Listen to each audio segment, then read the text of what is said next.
Tom's announcement yesterday caught most people by surprise, but internally you probably knew what he was going through. What was your overriding emotion over the last week or so?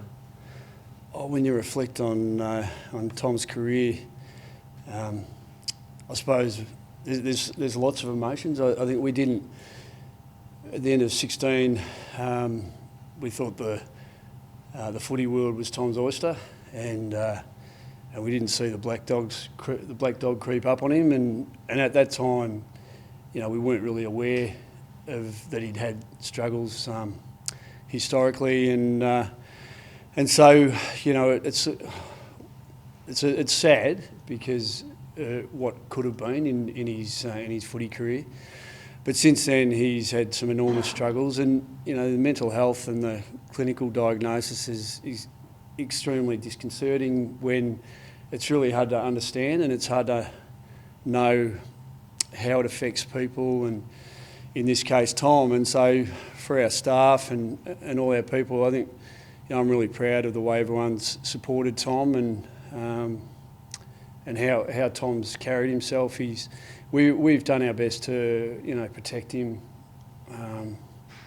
for the most part, and obviously he had an enormous impact in those couple of years where he's endeavouring to bring out his absolute best at the highest level of this game, and unfortunately the highest of highs and then the lowest of lows afterwards. So it's sad, and but now we just got to support him and in his endeavours in his life, and he moves on. But we think. Excuse me.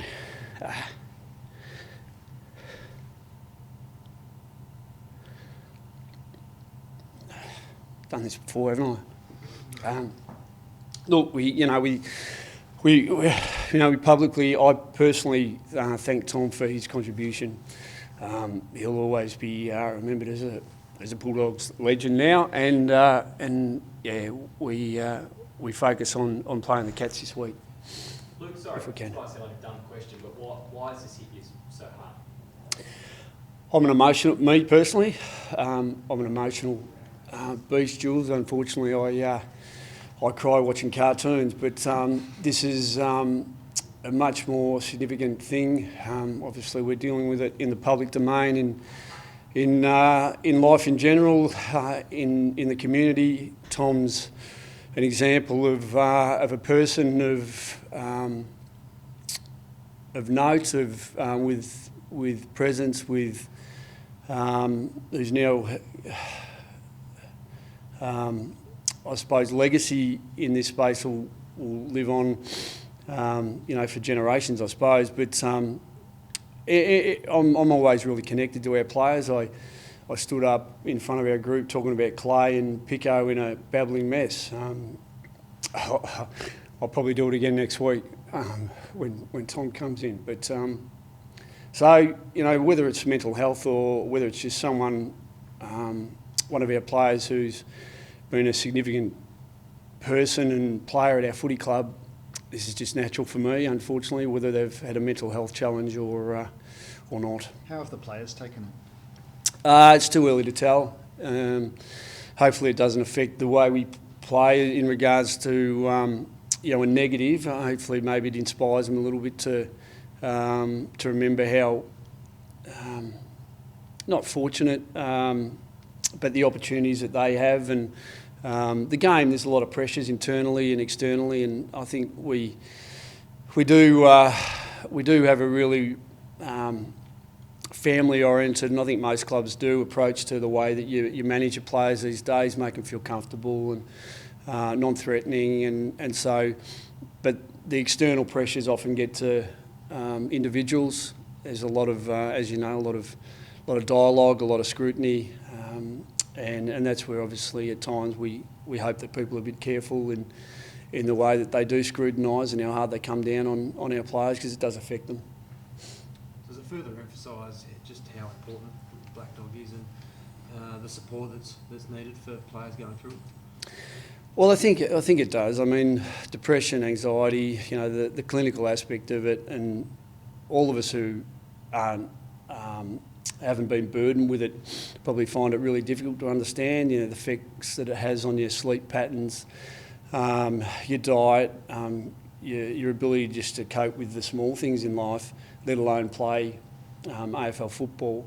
It does hit home how significant it is. It's ended Tom's career, and so it shows you how hard it is to survive in a high performance or high pressure environment, whether it be an elite sporting code like ours or in a really driven workplace in industry. It's just such a difficult thing. So I think it does highlight once again that it's just enormous challenges for people, young and not so young. He hasn't had a long career, but I suppose his legacy would have to be that grand final series. It's pretty amazing. Yeah, definitely. And, he built up to that, and he definitely played probably his best game of AFL football on the biggest stage, and he was extremely influential in the grand final. So that's obviously going to be a fond memory for Tom and everyone who loves the Bulldogs, and even, non-partisan or, the impartial football follower. I think that iconic vision of him after he kicks the goal with piggybacking, Toby McLean around the MCG. I think that it'll be a vivid and lasting memory for a lot of people. How do you continue to support him, Bevo? Do you keep him around the club from time to time, or get him back involved in some capacity? Oh, look, if he wants to, that's an option. Absolutely. He will come in next week and say, his sort of formal goodbye as far as being involved in the program to his teammates and to all our staff, and so that'll be a good opportunity to see him again. And maybe down the track if he feels comfortable enough, and he's obviously always going to be welcome walking through the door. I'm not sure whether that's something he'd like to pursue. He does like to surf, Tommy. He'll probably go away and isolate himself a little bit, I'd say, and enjoy the ocean and maybe an island or two, and hopefully that'll be a good remedy for him and get him back on track and help him focus on the next phase of his life. Bobby, I don't know how hard this is to answer, but how much of the length and the size of his contract was a burden on Tom, do you think? Well, I think it compounded because of the scrutiny around it, and whether or not the worth reconciled to the his output reconciled to the amounts and the period of time. And we've never discussed. It's never. I mean, this is the first time I've ever even broached it, because for me it just wasn't important. It was just looking after Tom as one of our players, and there's no doubt that I thought that there were at times people too hard and too keen to scrutinise, to drag him down, and you probably know who they are, one in particular. And that just shows just a sheer lack of conscience and drive to be nasty, and that'll never be forgiven by anyone at our football club. And so that's a real shame, because that's a choice that a certain journalist might make, and it's just a window into that person's soul and how black that soul is. And so it's just that's always been really, really disappointing. Continually defended him and stood up for him and supported him, and even when we knew internally things weren't right, there's no way we were going to let anyone know the struggles that he was going through. He was doing everything he could to play footy for our football club. So there's no doubt that was part of it. It gave nasty individuals leverage to go down that track. Now that the weight's off his shoulders to a degree, you're confident life post-footy is going to be good for Tom? Oh, I just hope. He's got a great family. I'll support him. Beautiful girlfriend. They've been down, spending some time, obviously pondering what might be at Tom's doorstep in the future. But it's too early. I think he's just come to the realisation that to get back to where he needed to be, it was just going to be too hard. And so it's been extremely noble what he's done in the end, and he's made the decision around that we've obviously needed to explore whether or not we were going to get him again in our AFL side, and that's just a journey too far, unfortunately. What changes are you going to make to ensure that players in the future are supported when they have or develop mental health issues? Well, we've got great support systems here. We've got Lisa Stevens as our psych and Brent Prismal, our welfare manager. We've got a lot of layers to that duty of care programs. All of us take responsibility to be big brothers and father figures, and as I said, we do our best to support. We've got amazing staff who are hands-on, whether it be a myotherapist. We've got so many physical treatments and remedies for our players, but sometimes, and even the external consultants come into it as well. Time away from the club and trying to cater for these challenges and being flexible, it's all there.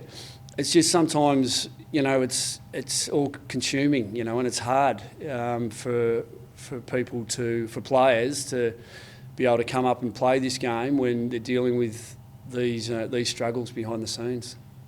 It's tough business and tough challenge awaits tomorrow. How do you make sure the guys, I guess, move past that and focus? Yeah, I think they'll be right. I mean, we've lived Tom's journey for a long time, and in many ways it's probably not a surprise because we've understood how difficult it is for him.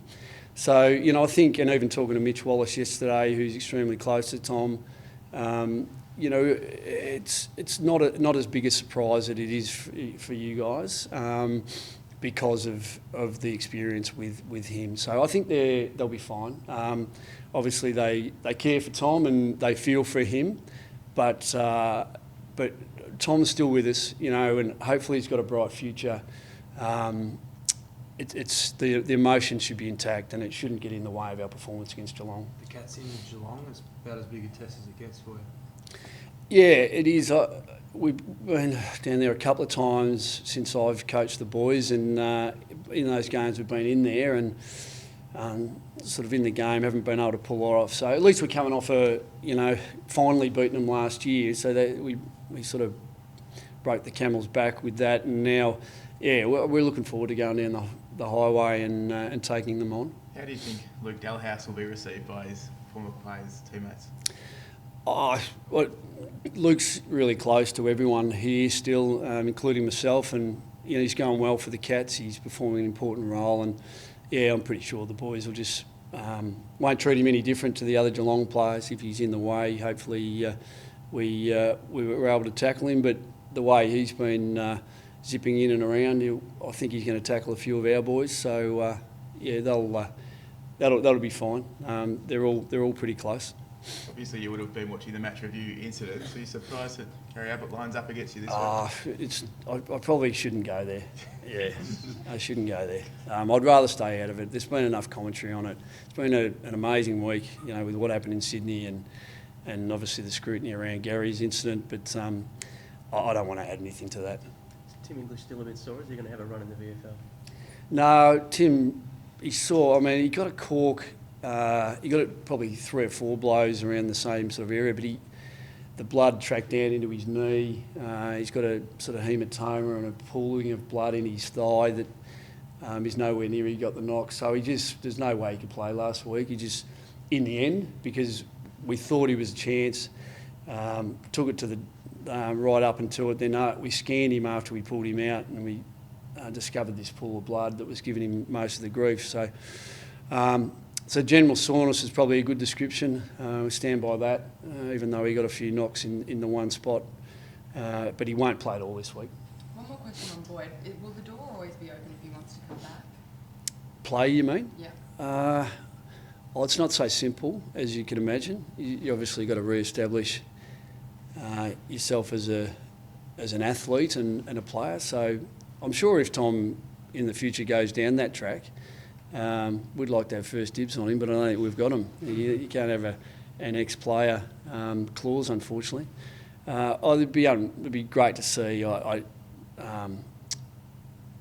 Within the near future, I don't think it's feasible though. Thanks everyone. Thanks.